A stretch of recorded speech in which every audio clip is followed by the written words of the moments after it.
amagara amahoro ndetse n'amafaranga nibyo twifuriza hamwe mwese mwandanye kwikana iganiro cyo kumunesha kure yacu ariko kandi nayo yanyu ya Look Media twayikaze mu ganiro c'inkino ca Look Sport ko no musi wa mbere igenekezo rya 20 ukwezi kwandamukiza umwaka wa 2026 muri studio za Look Media ni Boris Ingabire Jire nkuko muri ko muratubona ndiko na mugenzanje Alois Ndongozi ndakwamukije. Naje ndakwamukije. Umeze neza? Yego. Wagize umwaramo mwiza? Weekend nziza. Niyaza ko ni weekend nziza cyane. Ntabwo tuzakwinjira mu detail ariko twizere ko n'abari kwadukurikirana bose muri rusange baje ko bagira umwaramo mwiza canke weekend nziza. Twizera neza yuko abatamerewe neza no musi ejo bazoba bamerewe neza. Sikubwa yuko no musi meze nabi ejo bizoca bimera neza ariko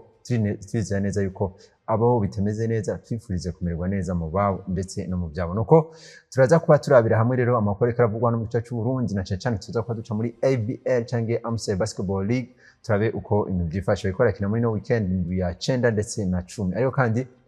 turaza no kuba tuvana mu gice cy'u Burundi twerekeze muri English Premier League turabe uko ibintu byifashe kundi igira ya 33 Etihad Stadium hariko araba urukino hagati mu gwa Arsenal ndetse no mu gwa Manchester City bizakwa birangira Arsenal itsinzwe ibitsindo bigera kuri 2 kuri kimwe no mu gwa Manchester City no musi kurso titre iracari kirabandanya ariko nako igeze ahantu bigoye cyane turaza ko twinjira indani mu rukino turambega Arsenal acafisa amahirwe yo kuza kwa itwara ino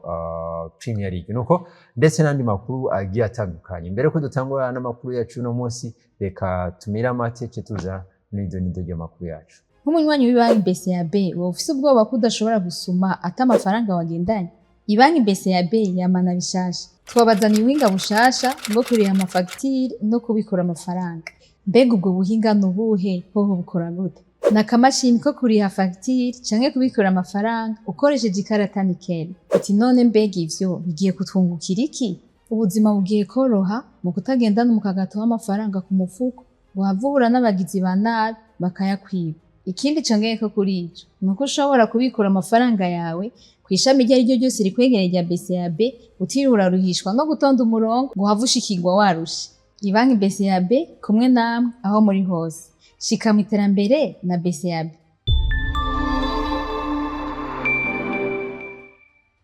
Nuko tumaze kuba tugaruka kandi na Look Sports kuri no munsi tugiye kwa duhera muri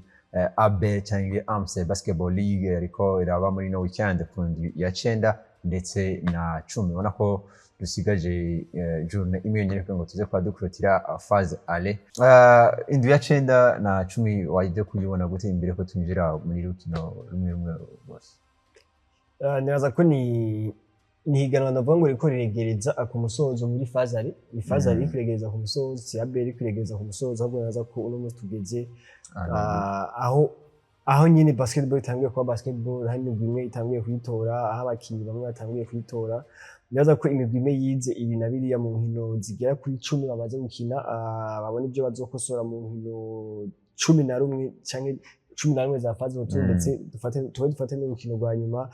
aho imigwi yabonye aho bategeza kugira amahafor muri aramaroketi amashasha bagira ari muri staff n'ibiki nyaza ko uri kuraba inkino z'uno munsi kundu ya 9 no kundu ya 10 ko ni higanwa nivuga ngo rirafise amelioration iko ragira journée après journée nivuga ngo kurukino ruheze uko indwi ya mbere heze ya kabiri ya gatatu biraboneka ko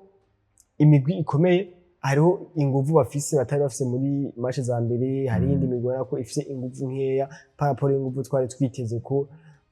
avaye ko sezo itangura n'ibindi naza ko kundwi ya 9 n'indwi ya 10 haje kuhaba inkino zari ziryoshe aba ku munsi wa gatandatu niho haje kuhaba inkino nziza twari twavuze ku munsi wa gatanu tuvuga ko none ufise match komeye contre Jimkana kandi kuko yari match komeye yabaye na match komeye twaravuze umugwaremesho ufise match zibiri zikomeye muri weekend imwe contre Tigers contre DYNAMO wana ko zaje kuzikomeye nyene uko baje kuba zitakaza zose uko ari zibiri twaje kuvuga umugwa DYNAMO wana ko ubandanye domina cyane ligue banagira iki nije nibaza ko nta bitangaza byaje kuba biha ariko hano haje kuba ibitangaza no vuga ko ni ku munsi w'Imana twaje ko tubona match ari komeye cyane twari tuzi ko iza ko ari match komeye hagati y'ugwa Kiarne na Jimkana urabona ni equipe ziri muri forme nziza muri minsi iheze muga twaje ko tubona Kenya itsinda match facile byoroshe cyane difference y'amanota agera kuri 16 abantu bari baravye match contre urunani bari bibaza yuko iza kugora Kenya nubwo atari ko baravye match contre uzi Kenya bajimkanye n'iko irigenza neza mu minsi bavuga ati ni match izobikomeye izoba disputed jusqu'au bout mugabana ko Kenya aje kubitsinda facile difference ya 16 points naza ko nico kintu cyaje kwa kintangaza muri no weekend ibindi byose umuntu mengo ni byo umuntu yarazi ibyo umuntu yiteze peut-être remesha contre Tigers ni natwe twagomba turaba no musi remesha nako mu ndwiheze yaje kuba igira inkino zose zibiri yaje kuba izitakaza uno musi kandi inkino zibiri ije kuba izitakaza ariko kandi imbere yaho yari yaje kubitakaza urukino rwa no imbere nibaza ko New Star mu batsinzwe New Star indwi yakurikiye batsinzwe match zibiri batsinzwe n'urunani na Kerne uno musi batsinzwe na Tigers na Dynamo umba ni 5 défaites zikurikirana eske kazoza karemesha no musi ntikari mu yabiri bolaza ko ino phase ni bimwe turavuga ati imigwi irabona ahantu kiyo kwiyubaka irabona ibyo kiyo kwiyongeza naza ko remesha iri oblige ku renforcer equipe ya kuko iyi equipe bafise no musi twaje ko tubona bakinye match nziza ku mugwa Dynamo ku musi wejo w'Imana bakinye match nziza kuri Dynamo ubona ko yabaye na difference no baradominye match kushika kuri hasigaye 4 minutes yari score yari 60-60 urumva ni kintu cyo kuvuga ati ubaravye hari ibintu bamereye mugabo hamwe mu gumana effective twabonye bafise ubu bizogorana cyane muri phase retour ariko kandi naza ko umuntu yinjiye akabiraba neza naza ko buremesha ari ikibazo kitari gito kuko umunsi wa gatandatu bakwakira n'umugwa wa Tigers twabonye abakinyi bashika kuri bangahe batashoboye gukina Pole Delaware Rudolphe abo n'abakinyi b'abakadre bamwe tuvuga ko ni bafise ngenerwa ko muri ngenerwa ko muri muga ntibashoboye gukina match yo kwa gatandatu contre Tigers umukinyi wa kera umwe wenyine yashoboye gukina ni nazo Napoleon umva tuvuga ati kubera iki twabonye bajya batakinye ku munsi weje kuri contre Dynamo twaje ko tubona Delaware yarayiki muga Pole Rudolphe ntibashoboye gukina rero ashaka kwiyumvira ko hoba hariho ibibazo bitandukanye kuko nubwo batakinye barako bari kuri tete bari baje kuraba match rero cyo wimva ati peut-être ko ari kibazo nimba atakibazo kihari naho nibaza ko remesha yaraduprovye mu myaka yeze ko irashaka kugura n'importe quel jeu bashaka kuzana umukinyi bakuye ahantu n'importe igiciro umukinyi ariko nimba ari ivyo atakibazo kihari mu burongozi n'iki peut-être ko tuzona remesha igize amahanfort muri no fenêtre izoza entre phase are na phase retour muri saison hangire sino turavye Kerne ingene iri kuragenda ku muvuduko udasanzwe turavye Tigers ngene yasubiye kwiro tuva meme na Jimkana ntiratakaza nambwo yaje kwitakaza inkino zibizikirana uravye ingene zaje ko zigira ora ko ikibanza cyo muri top 4 kizova kigorana kuri umugware mesha nuko reka tubandanize kuri Tigers rero je kwa uvuga yaje kwa ikina navuga inkino zitoroshe muri ino weekend twaje kwa tuvuga yuko yari yatsinze nivyo yaratsinze Young Goals mu ndwi iheze nubwo yari yatakaje urukino rumwe turavuga yuko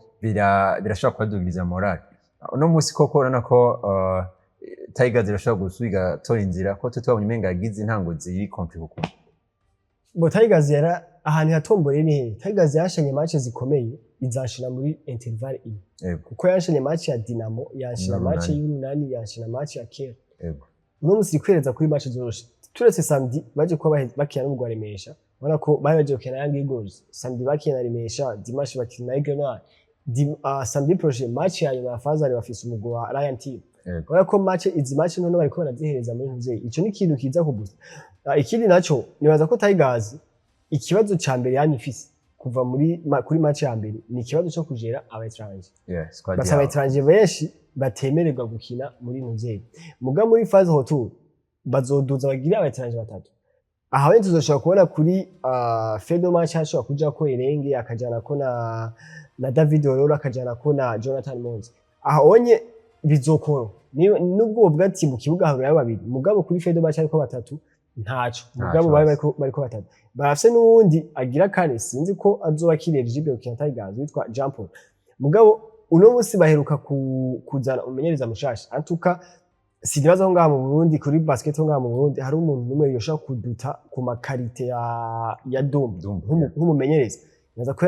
yarabiprovye ahantu henshi agiye araca muri Dynamo n'ahandi naza ko no muri Tigers yasuye kugarukana ako kanya yasohoye kugarukana uwo muriro muri yo ivuga ati tubabona ko birakunda muri top 4 kandi tugiye no musteje bazoza guheza phase bari muri top 4 peut-être ko ndibuka tuko turavuga na Dumba avuga ati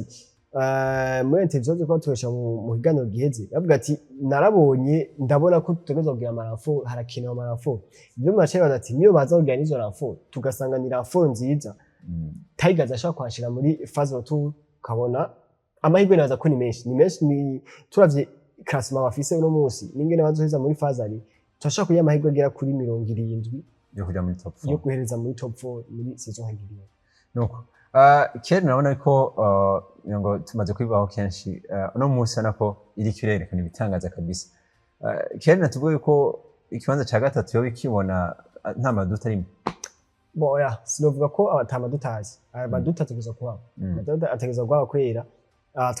turiko turaheza phase izo biri muri azo bari ya gatatu biraza kuzo bari ya gatatu yego mugabo nta wuzi phase retour iyindi migwi ivyo itubikiye yego amarecruitment abakinyi bazoza mugabo mpamwe ivyo bandanya kuri no muri yindi tubona iriko ubona yuko nta equipe nimwe tinya gutsinda bo nta equipe nimwe tinya gutsinda mugabo nitwo kwibaza ko bizobandanya kuri muri kwera ntituzi yindi migwi ivyibitse iyindi migwi ivyo izokora muri phase retour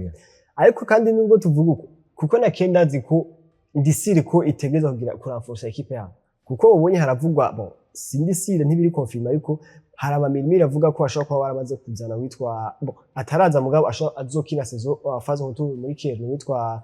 Cedric Sang yari mukinyi waremesha mu mwaka weze mu myaka ingahetse nibaza ko numwe mu bakinyi bawe twaragize no mu Burundi bakomeye turetse aba Boasi n'abandi mugabo ari muri abo bakinyi nibaza ko harava batametonge n'abandi ariko numuweriye mwiza cyane ashobora gufasha equipe gushika ku mabi atandukanye n'amamirimi avuga ko ashobora gukinira Kerne muri phase retour ntabwo ndisire biri confirm mugabo kuko ndibuka ko na Arsene France batwavuganye baje gutsinda umugwi wa Tigers aratubwira ko amarafo ategeza kuza muri phase retour rero uvuga ko bagize izirafo avec équipe deja bafise iza iri forte ku rugero nyene rwiza bafise nibaza ko Kerne amahirwe yo guheza muri zitatu zine za mbere ari hejuru ya Tigers ni bayiha amahirwe ya kuri 80-85 kubera ntituzi Tigers bawo ntituzi remesha igizo gukora muri phase retour ntituzi Gymkhana ntituzi New Star kubera iki yoyo umva amahirwe gusa ni menshi kuri Kerne ni menshi kuri Tigers yo gushaka guheza muri Big Four ntitubishire kure cyane remesha ko ishaka kugaruka nta way duta deja remesha nibaza ko aje washoye kuyibona muri match maze kuraba wala ko bafise abana batoya barabuze iyo experience mugabo offer amezire bakina izinkino nyinshi niko bamenyera ntuze baragenda baniga ku match après match umva ko phase retour ashobora ntitwovyizera ngo bo kwizera abana bariko barakinisha mugabo nabivuze remesha twese ko yashaka kugura umukinyi n'importe uwari we wese umva ngo utashaka kwitega remesha muri phase retour ntitwoyita twekora muri Big Four byose biracashoboka ariko amahirwe niyo ari make gusa nuko ku ruhande urunani Dynamo 10 out of 10 zose baje kubazitsinda ni ntagarika muri Abel bizaza kuba bidadanuka muri rukino rwo muri weekend tugiye kwa classico ni sans faute kuri urunani ni sans faute kuri urunani na Dynamo ariko ntitwovuga ko ari ama equipe aremba tabe nibyo nta washoye kubatsinda mugabo twarabonye amamatch menshi bakinye muri izi match 10 bamaze gukina twarabonye côté urunani côté Dynamo ama match menshi bagiye barakina ari difficile batatsinze facile twarabonye urunani match ya mbere bakinye na kera baje kuba batsinda difference amatagera kuri 3 69 66 twarabonye match bakinye ku munsi wa gatandatu bakina no mu gwa Gymkhana baje kuba batsinda difference amatatu 56 52 ariko na match yaje kuba ibagora gukina uri equipe nk'urunani match yose 56 points birerekana ko wagize ama difficulty adasanzwe muri match ni Dynamo twaje ko tubona match ya kabiri bakiyana kera nyene ntiyaje kuba iborohera mu kibuga ku munsi w'Imana ku munsi w'ejo batsinze remesha difference amanota agera kuri 4 ataratana 5 points cyangwa 4 points urumva birerekana how izi equipe ziratsindika zirashobora gukina nibaza ko muri phase retour ikintu kiri probable cyane nuko dushobora kubona Urunani na Dynamo tutabonye amaranfort menshi muri phase retour kubera ko uravye ingene baje ko batangura saison ni equipe zaje kuba zivuga ati baba transfer tuzana gukira saison régulière reka tubihoze peut-être baze mu ma playoffs. Est-ce que nta kuntu umuntu ashaka kwibaza ko bashaka kuzana abatranje muri phase retour? Bon, peut-être ari twaje ko tubona Urunani mu mwaka uheze barazanye abatranje muri phase retour ya saison régulière ndavyibuka mugabo babazana avec objectif ko baca babandanya muri playoffs. Ni naba batierisanya yaje phase retour igeze yaramaze kuvya mugabo yari umukinyi bavuga ati uyu araza kinizi match zisikaye muri phase retour ace yanshena no muri playoffs. Peut-être uwo mukinyi ari disponible kuri marché ahonye ni sawa birumvikana arashobora kuza mugabo avec objectif ko azobandanya ya playoffs mugabo biragoye ubunye kuko abakinyi benshi bari mu bihugu byabo bari mu marigi aho basanzwe bakina bari mu marigi nibaza rero ko turashobora kurindira playoffs tukazobona ariho Urunani na Dynamo baza kuraforsa ama effectif ya mugabo muri phase retour biri uko ndavyibaza biri très probable ko Urunani babandanya na effectif bafise Dynamo ikabandanya na effectif ifise cette fois-ci hamwe bibandanije Urunani ntiruranforce muri phase retour Dynamo ntiranforce muri phase retour amahirwe ni make cyane gose make ko ziheza izindi 10 victoire 10 zikurikirana tutarindiye ngo Urunani ruzotsindwa na Dynamo izotsindwa n'Urunani biri très probable ko bashaka guheza phase retour atari defete barujise cyane atazindi defete bashoboye kugira ku munsi wa gatandatu niho bazoza kubakina journée ya nyuma hari urukino ruhambaye cyane hagati ya Dynamo ndetse n'Urunani hano hantu nubwo peut-être tutagwinjamo cyane ngo tuzakora turonka umwanya wo kugwinjamo ku munsi wa gatanu urabona ari ndashobora gusohoka yatsinze bondaza ko ni match sinovuga ngo nizo ifise hanje ni ya mbere ni ya kabiri ariko izo ifise hanje muri sase ko ni rivalite ihari sinsinzwe n'Urunani sinsinzwe na Dynamo umva niyo nizo bihari mugabo ikintu cyo nashaka kuvuga azori match doshe azori na match komeye abantu benshi naza ko uno munsi ubugira sondage akabaza abantu benshi ashaka kuvuga ati Dynamo iri favori kandi naje umbajije turavye equipe yene zimeze ndashaka kuvuga ko Dynamo iri favori contre Urunani mugabo ntitwibagiye ko umufavori c'est pas dire qui ategereza gutsinda match je namye ndaraba ku munsi w'ejo turiko turaba match ya Remesha na Dynamo ubona ko Dynamo yashoboye kumetiriza Dynamo yashoboye gukina Dynamo nyine neza atabwoba buhari ugacuraba iyi equipe y'Urunani nibaza ko no munsi zimwe mu maforce y'ino equipe y'Urunani twariko tubibona muri match nyinshi twariko tubona muri match bakinye bwa mbere muri ya coupe ya partenariat hagati ya Febabu na Amstel warabona ko force zabo ziri kuri abahungu baje ko baduza bakura muri equipe B aba ba Israel bagasana ba Van n'abandi kuri defense yabo naza ko iyo ni force ni imwe ma force ikomeye rero ugacubona ino equipe ya Dynamo wayigize ko defense iri solide wayigize ko defense iri solide hariho amamama atari make bibagora ingene bayisohokamo iyo defense naza ko clé ya mbere yo kumugura Urunani gutsinda Dynamo ni izo ari defense yayo izo ari defense iri solide kubera ko Dynamo irafise ama force offensive akomeye barafise Etienne Metonge naza ko n'umukinyi wa mbere dufise hano mu Burundi ari biri très difficile ku défendre kuri biri très difficile kuko n'umukinyi yashatse panier peut-être kugira uyimubuze ubagize kosa n'umukinyi ashaka kudesida match mu mwanya uyica kuri naza ko bizo bigoye barafise Gibert nanye ni ya top offensive komeye cyane kuri Dynamo barafise nuvuga ngo Dave n'umushooter askari umushooter mwiza cyane kuri 3 points rero naza ko kimwe mu ma 6 mu ma facteur azotuma Urunani rutsinda Dynamo ni defense Urunani ruzongera kuri Dynamo niba ashobora kudefanda contre Dynamo offensivement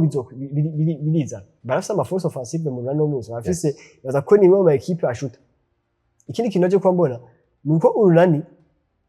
ayindi force bafise turetse defense na Mathieu Doro iyo yaje kuba yanka urabona ko Urunani gwimutse akarone ku munsi wa gatandatu kuri Jimkana tir dono zaranse amatropo yaranse Rumisi aratsinda amatropo menshi Mariki aratsinda menshi aba yaba Olivier yaba Azadi yabandi baratsinda amatropo menshi muga byaje kuba byanga score ntibayirengeje kuri 56 ya nico kintu rero tir zaramutse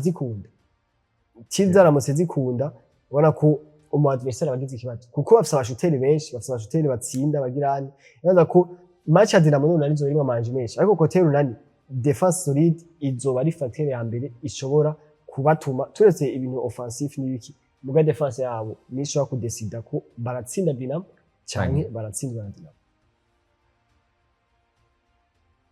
muheje guheza indwi mutsinze inkino 2-2 ku munsi wa gatandatu contre Remesha ku munsi uno munsi contre Grenade twashaka kuvuga ko ni Tigers yashoboye gutora forme zayo shasha nibaza ko muri Tigers turaba match par match nibaza ko iyi performance tugize iyi weekend yari miteguro twari ko turategura hagati mu ndwi nibaza ko izi match zibiri dukinye zitunengereje kandi zitweretse ko turiko turaje imbere iminsi iracyari meze champion iracyari iminsi myinshi nibaza ko ari intambwe tuma tuja imbere ya ku munsi w'ejo mwagize match nziza contre Remesha uno munsi mwatsinze amanota menshi Egenard ijana arenga kuri 85 umva ko Egenard yashoboye kubatsinda amanota agera kuri 85 ubona ko hari ingwane ziri muri defense muri Tigers yego urabona equipe hari amakosa yamaba cyane ko yaravuze ko ikintu dushobora gushiramo ingufu cyane ni defense uno munsi wabonye ko turavye na match yejo na match y'uno munsi defense n'ivyari kumwe uno munsi wabona ko hari akarorashma muri defense yacu sinzi igituma mugabo defense bagize ejo na defense y'ubu sico kimwe mugabo ni ibintu tuzokwama dusubiramo kuko defense niyo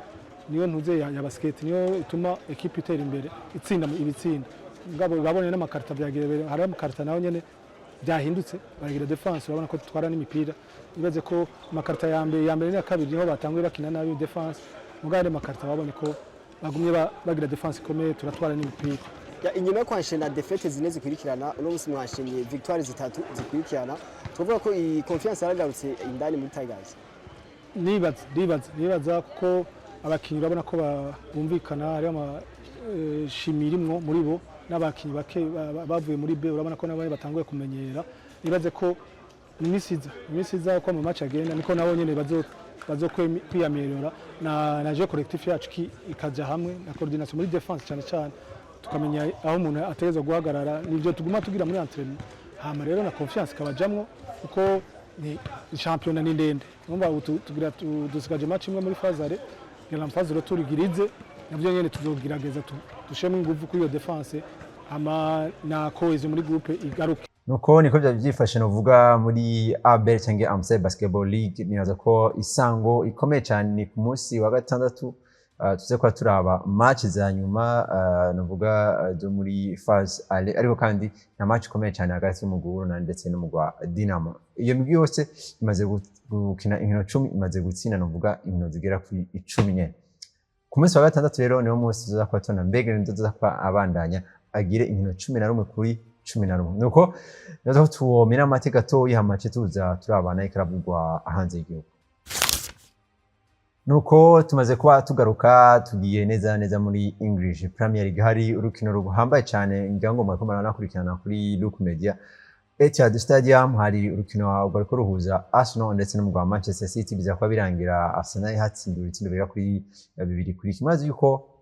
Mikel Arteta amaze kwa kina inkino zigera kuri 7 nta ntsinzi nimwe afise Etihad Stadium aheruka intsinzi akiri muri Man City n'atsindiye kuri Etihad Stadium urumva wana nari kiratsinda abanya yari Man City yari kiratsinda ari umumenyereza wa Arsenal inkino ndwi 0 victoire Etihad Stadium nibaza ko ikintu cyambere kiryoshe na Antoine Arteta kuko yaramaze iminsi imyaka 2 yifatirwa Man City yego umugabo muri uyu mwaka nibaza ko aramusubije mu kibanza cyiwe ati teka uracyari umunyeshuri uracyari wiga kabisa nako byaboneka neza ko byukuri Arsenal yari ifise performance iri hasi cyane gusumba umugwa Manchester City haje kuba haba impinduka ikomeye cyane kuri classement cyangwa muri course ya titre uno munsi Arsenal est-ce qu'il a cyafise amahirwe yo kuza kuvuga ngo ndaciye kwenda Rwanda na Premier League turi ku ndwi igira 33 babonye tugiye tuja mu ndwi igira 34 hasigaye inkino zine Arsenal isigaje inkino 5 ntabwo Man City Arsenal isigaje inkino 5 Man City isigaje inkino 6 bari kuri journée ya 33 nuvuga hasigaye 34 35 36 38 yes Arsenal ifise inkino 5 isigaje Man City ifise inkino 6 isigaje nada ko uravye ama interview d'après match abakinyi bose cyane cyane muri Arsenal bavuga ko c'est pas encore fini biracari ivyo nyene niko atari ndavuga mugabo uje kubirasa Bernardo Silva babajije abanya bavuga ati ikintu cyo ndisiba sinibaza ko yaba Man City yaba Arsenal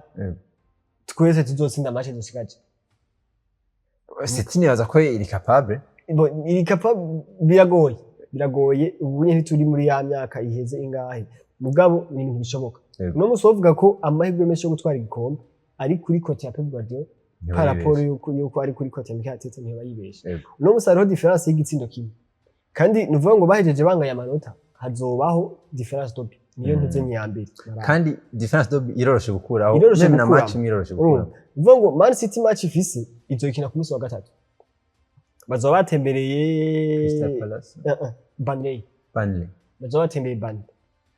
Burnley iri muri za equipe zari ya munsi ziriko zigwana pour romange zigume muri English Premier League ntizije muri Championship kandi zirakunda gukora amabara zige nizo zikora amabara muri ntuzanye yanyu ugiye kuraba Man City yasigaje match ya Bournemouth bavuga twabonye ngene kwigenza muri no fin de saison Man City yasigaje match ya Crystal Palace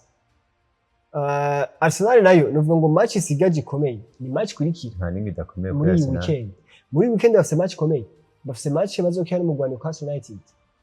trust me nta ningi dakomeye kuri Arsenal bafite match bazokina na Everton bafite nabo nyene barafite match na Burnley bafite na match na Crystal Palace nibaza ko izo nyene basigaje numva ko amashanse yo twari ikombe uno musosha uvuga ko Man City irayafise par rapport Arsenal mugabo ntibirahera ntibiraza kuba bihera deja niyo difference dobi yashaka gucreya irashaka kubantuze mugabe ikintu cyo ndisire igitsindo kimwe kiroshe gukura ikintu cyo ndisire avec ingene Arsenal kuri kino munsi n'ingene Man City iri kuri kino munsi hamwe boheza bangaya amanota sinibaza ko Arsenal nubwo Arsenal yo twari igikombe sinibaza ko Arsenal yoheza sezo iri imbere ya Man City ku tsinda sinibaza kuko muri no debut de sezo Man City yora ko iri kuyatsinda cyane contre Arsenal wala ko Arsenal offensivement bari perdi ukuntu cyane gose bari perdi ukuntu urako hari n'ikindi kizizi kuri akibona umunsi Mikel Arteta agomba heze sezo nibaza ko ataramenya abakinyi biwe batatu bari no musi bomufasha bari si avuga ati aba ni liste ya kuri liste naba nyine atangura match ya mbere ya kabiri ya gatatu no musi atanguje naka eje atanguje naka eje atangura no musi haba ku mpande no musi Martinelli aratangura eje atangura hanze Trossard aratangura eje atangura hanze cyangwa bagatangura hanze bose cyangwa bagatangura hanze bose ku munsi weje twaje kuba tubona Gyökeres yaje kuba atangura hanze match yaje kuba yinjira mu mpome 15 mu 15 ya nyuma numva ntaratora neza ino liste biye kandi ugiye Gyökeres ko turavuga niwe meilleur buteur wa Arsenal no mwaka no musi Pep Guardiola nawe nyene ibintu vya rotation arabikunda mugabo muri izi nkino za nyuma arazi effectif yiwe arazi equipe yiwe idahinduka nijya liste nyene abazi yuko ni Cherki ni Doku Semenyo Haaland baba bari imbere ari batatu kujya nyene abandi baza kuza arazi ko Rodri Silva Pep Guardiola igituma navuga ngo aratandukanye nandi ndibuka Rodri yamaze igihagwaye atari ko arakina igihe kinini hari mu mwaka weze uno mwaka yagarutse hari umuhungu mu Espanyol yitwa Nico Gonzalez yari kugira saison nziza cyane muri Manchester cyane gose nziza cyane yari ko arakina football nziza mugani cyamuje ko Pep Guardiola muri cyane kahanze kandi yabagira saison nziza kugira ngo Rodri abe umukinya atangura match zose umva hari decision usanga nuvuga ngo zigoye gufata uno musikayi Havertz nivyo ari efficace imbere ariho ibintu bimwe bimwe agira neza par rapport ya Gyökeres mugabo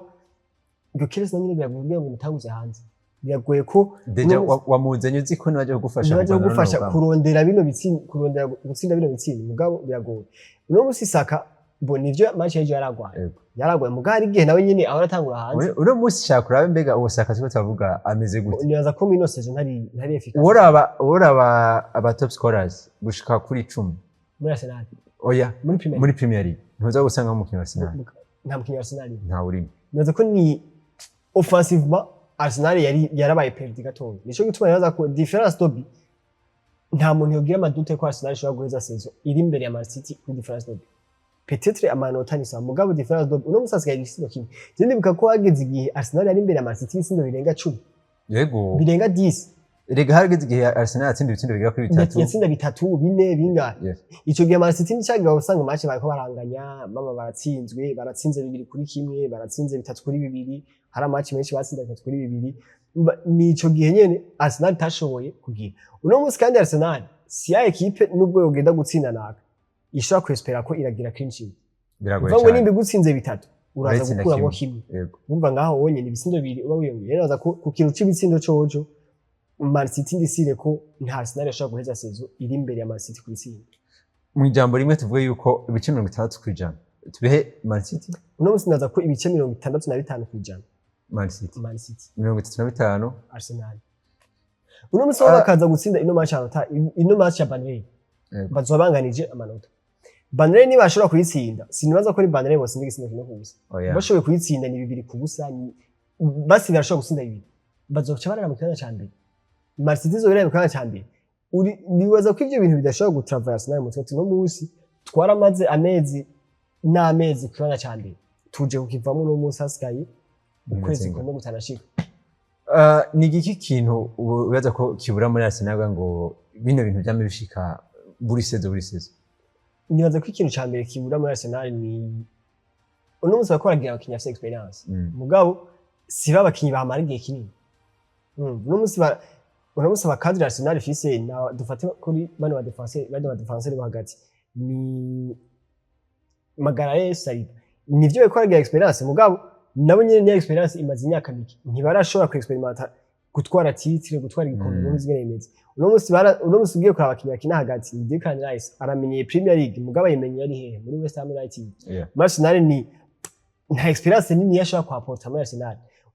uje kuraba kuri no attaque yabo barazanye baragize rokitwa ya Noni Madueke niwe ukinyakira muri Chelsea nta bintu bishasha yari yiteze mu gwa Chelsea Leandro Trossard baramuzanye avuye muri Brighton nta wundi mukinya aje kuhasanga avuga ati uyu arashaka kutura konta tubwira ati kiriya gihe twaragwaye ugiye kuraba mu myaka ingahe iheze abakinyi bagwanira bino bikombe na Man City nibaza ko si menshi basigaye muri Arsenal sinibaza ko bon peut-être Saka ni baki bajya nyine nibo bari kuvuga ati aha anye biba bimeze uko izi match tuzikine kubigendo mugo uje kuraba muri Man City continue hari abakinyi bari hajya bafite ibikombe bishika 4 vya Premier League batwaye uno musi hariho Bernardo Silva Rodri ntabuze bitatu amaze gutwara uno musi hariho Haaland arafite ibikombe amaze gutwara uno musi Ruben Dias arahari Nathan Ake John Stones ntibari muri ntibakina mugabo bari hajya baravuga ati iyi experience turayibayemo imeze bagashagira no mu entraîneur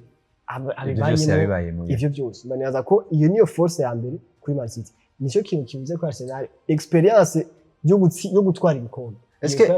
Eske umuntu ntiyofata yuko ikibazo nivyo imisi yose yabaye ikibazo nk'iki twama tubona mu coach eske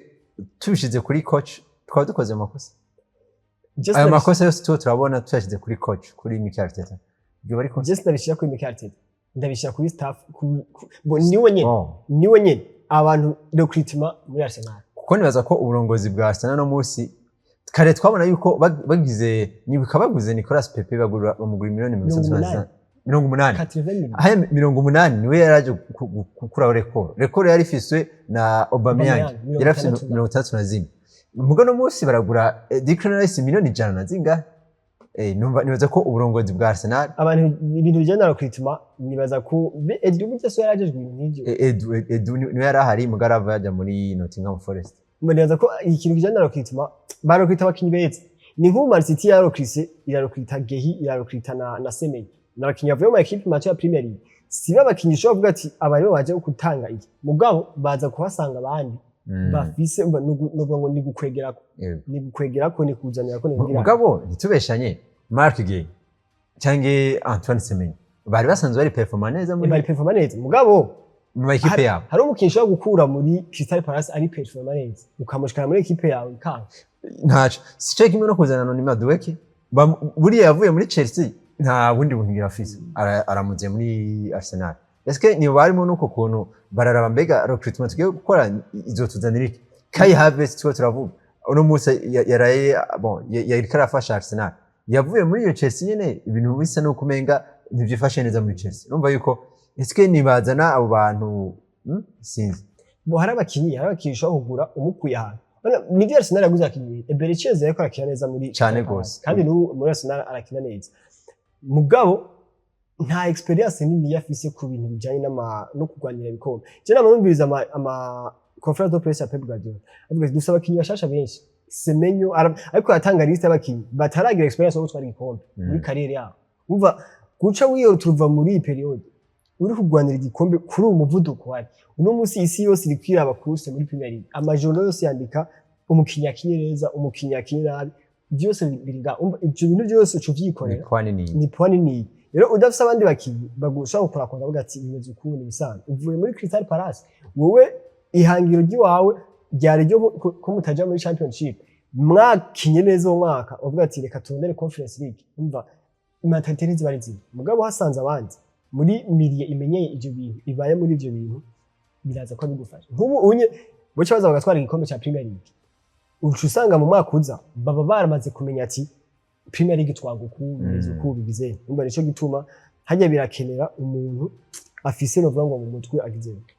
nuko rero neza ko yari match ikomeye cyane hagati ya Arsenal ndetse no mugwa Manchester City ariko kandi ku rundi ruhande hari match yari ikomeye cyane hagati ya Manchester United The Red Devils bakora kino na The Blues canke Chelsea FC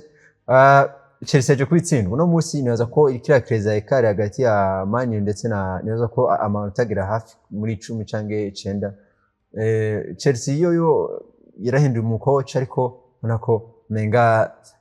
target yo kuja muri Champions League yashobora kubaca mu myanya y'intoki nibaza ko bilia abo sinovuga ngo nibaza ko ni ibintu biri probable uravye Manchester United yaje kuba yitora muri impera ya season kuva bazanye Michael Carrick bakamushira nk'umumenyereza wa mbere nibaza ko Chelsea sinibuka igihe heruka gutsinda muri Premier League yes kuva birukanye Enzo Maresca nibaza ko afite ama victoire aharuye agishika yarakoze nibaza victoire zine zikurikirana ujya menyere muri Premier League mugabo nibaza ko inyuma yaho ibintu byaciye bitangwa kuza birayangara kabisa umva ko ni Chelsea uno munsi nta objectif bafise ni equipe ora ko nta objectif naje ko mbona batsi Arsenal itsinzwe na Man City Man City itsinze Chelsea naje ko mbona hari umunayije Obi Mikel niwe yanditse ati uno munsi abarongozi dufise ahantu bashize Chelsea yacu nuko abafana ba Chelsea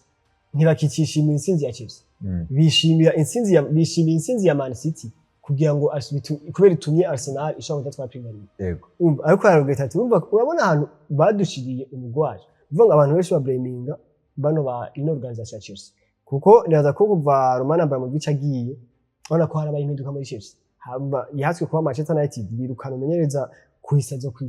bagira umunsi ni Chelsea nabo nyene bobo byo tuvuga ko Arsenal ngo rukwitima nibiki umuntu agira rukwitima muri Chelsea wewe wararenge nibaza ko sinzi ibintu aragura abakinyi 4-8 muri transfering fenêtre imwe ya transfer ugasanga n'abakinyi bakuye hariya na hariya nta experience nta kintu na kimwe nibaza ko Chelsea Big Four biragoye nibaza ko uvuga ko bitanashoboka uravye eske bazokosora muri izi nkuru zisigaje okay kuri Manchester United no musi ubona ko kameme iriko iraduga siko twiteze turabona mu kwezi twitege yuko Manchester United na Michael Carrick bariko barashira Manchester United muri bya bibanza byayo no musi dushaka kubona ije kurwana kandi muri iyo Champions League